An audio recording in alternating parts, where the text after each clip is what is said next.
अस्सलाम वालेकुम everyone and welcome back to the channel. आप देख रहे हैं एआई प्लेनेट, जिस पर हम आप लोगों को गवर्नेंस इन आईटी टेस्ट की प्रिपरेशन करवा रहे हैं।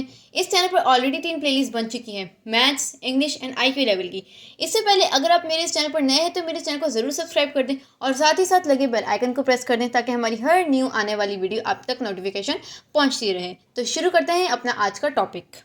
तो हमारा आज का टॉपिक है ट्रांसलेशन, जो होगा उर्दू टू इंग्लिश। तो गाइस, जैसे इंग्लिश का टॉपिक स्पेलिंग क्विज बहुत ज़्यादा टेस्ट में आता है, इसी तरह ट्रांसलेशन टॉपिक भी बहुत ज़्यादा टेस्ट में आता है, इसलिए मैं आप लोगों के लिए टॉपिक लेके आई हूँ। So let's start the video.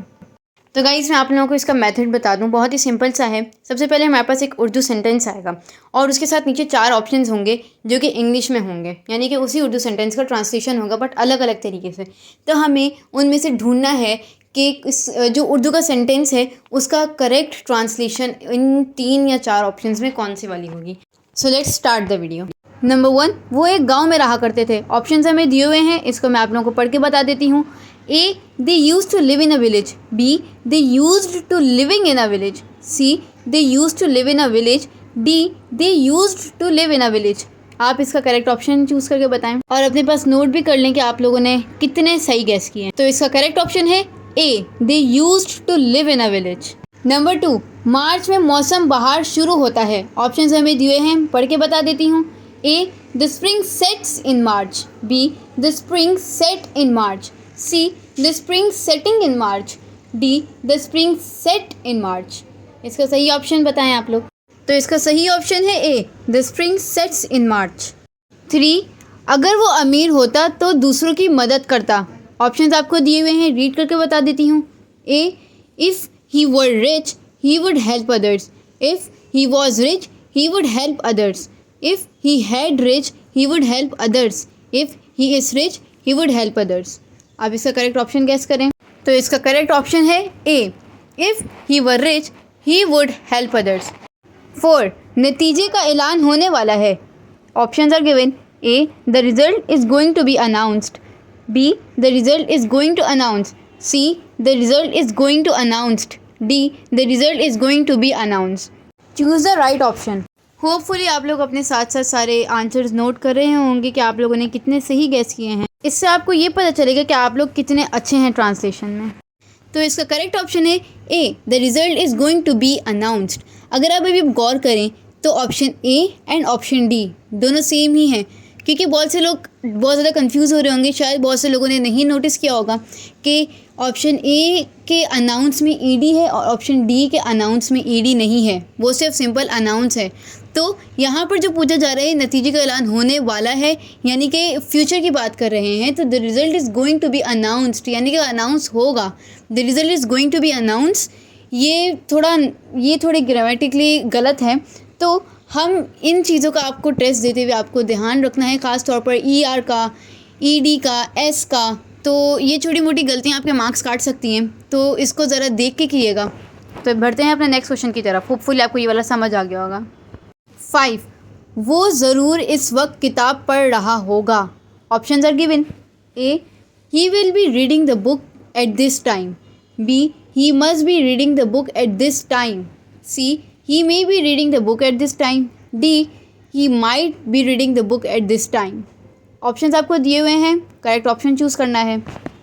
तो इसको मैं थोड़ा समझा दूं कि वो ये यहाँ पर पूछ रहे हैं कि वो ज़रूर इस वक्त किताब पढ़ रहा होगा। ज़रूर का मतलब आ जाता है कि वो मतलब पढ़ रहा है तो पढ़ा, हमने पूरी कंफर्म बात बताई है, ठीक है। तो इसमें जो हमारे पास ऑप्शन ए है, ही विल बी रीडिंग, विल भी तो हमारा फ्यूचर का हो जाता है, तो ये तो बिल्कुल भी नहीं होगा। B, he must be reading, ज़रूर का मतलब होता है मस्ट बी, इसका राइट ऑप्शन बी है। लेकिन हम बाकी के 2 को भी देखते हैं। He may be reading, may be क्या होता है कि वो शायद पढ़ रहा होगा, बट हमने यहाँ पे ज़रूर की बात की है, तो ये भी गलत है। D, he might be reading, तो यहाँ पर माइट भी मे ही होता है, मे का पास होता है माइट, तो ये दोनों ऑप्शंस गलत हैं। तो दैट्स मीन्स हमारा इसका करेक्ट ऑप्शन है बी। हमने इससे किस चीज़ को देखना था, ज़रूर को, कि यहाँ पर ही must be reading the book at this time, तो वो ज़रूर पढ़ रहा होगा इस बुक को।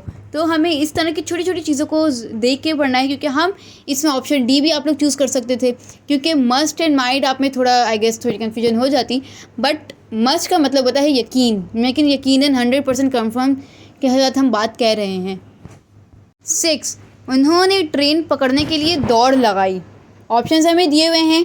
ए, they ran to catch the train. B, they run to catch the train. C, they running to catch the train. D, they ran to catch the train. Correct option choose करें। So इसका correct answer है A, they ran to catch the train.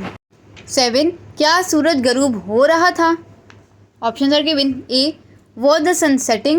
B, was the sun set? C, were the sun setting? D, were the sun set?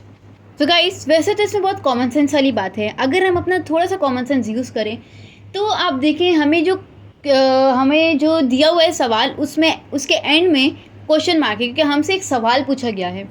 तो अब आप options में देखें, option number A, option B and option C, तीनों में question mark है और D में नहीं है। तो ये तो क्लियर है कि ऑप्शन डी गलत है, मतलब ऑप्शन डी है ही नहीं, क्योंकि उसमें क्वेश्चन मार्क ही नहीं है। भाई क्वेश्चन मार्क का आंसर हम उसकी ट्रांसलेशन कर रहे हैं, हम उसका आंसर नहीं दे रहे हैं, तो ट्रांसलेशन में उसके एज इट इज़ चीज़ आनी थी क्वेश्चन मार्क के साथ, तो डी तो गलत है हमारे पास। उसके बाद अगर हम सी पर जाएँ, वर द सन सेटिंग, यहाँ पर गलत है, क्योंकि हमें पूछा गया है क्या सूरज गरूब हो रहा था, पास की बात की जा रही है। बट यहाँ पर सी में हमें कह रहे हैं were the sun setting, present की बात करें, वो लोग क्या सूरज गरूब हो रहा है, तो ये गलत है। बी अगर हम देखें, वॉज द सन सेट, ये सही है, बट ये ग्रामेटिकली ये गलत है। वॉज द सन सेटिंग आना था, वॉज द सन सेटिंग आना था, और यही वॉज द सन सेटिंग हमारे पास ऑप्शन ए में है, तो दैट्स मीन्स ऑप्शन ए बिल्कुल करेक्ट है। सेंटेंस नंबर 8, उन्होंने मिसाइल ज़ेर बहस लाने की कोशिश की। मिसाइल मतलब उनकी जितने भी प्रॉब्लम्स थे, हमारे पास ऑप्शन दिए हुए हैं।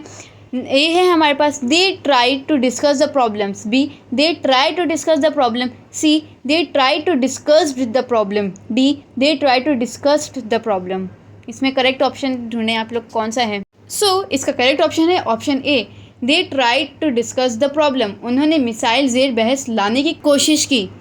अब यहाँ पर अगर हम देखें तो यहाँ पर पास्ट पार्टिसिपल की बात हो रही है, तो ऑप्शन ए क्यों करेक्ट है? बिकॉज पास्ट पार्टिसिपल में ट्राइड यूज़ होता है, दे ट्राइड यानी ईडी यूज़ होता है, they tried to discuss the problems. वहीं पर अगर हम देखें तो हमारा ऑप्शन सी भी करेक्ट है। बी डी इसलिए नहीं क्योंकि हमारे पास ट्राई यूज़ हुआ है, ट्राई पास्ट पार्टिसिपल में नहीं यूज़ होता है, सो वहाँ पे ट्राइड होता है, और वो ट्राइड ए और सी में यूज़ हुआ है। लेकिन अगर हम सी वाले ऑप्शन में गौर करें, वहाँ पर दिया हुआ है they tried to discuss the problem, discuss के साथ ई डी नहीं आना था, they tried to discuss the problem simple आना था, ई डी नहीं आना था। तो ऑप्शन ए इस वजह से करेक्ट है क्योंकि डिस्कस के साथ ई डी नहीं है, they tried to discuss the problems. तो guys hopefully you like my video, और जल्दी से कमेंट सेक्शन में मुझे बताएं कि आप लोगों ने कितने सही गैस किए हैं सेंटेंसेस और कितने गलत गैस किए हैं।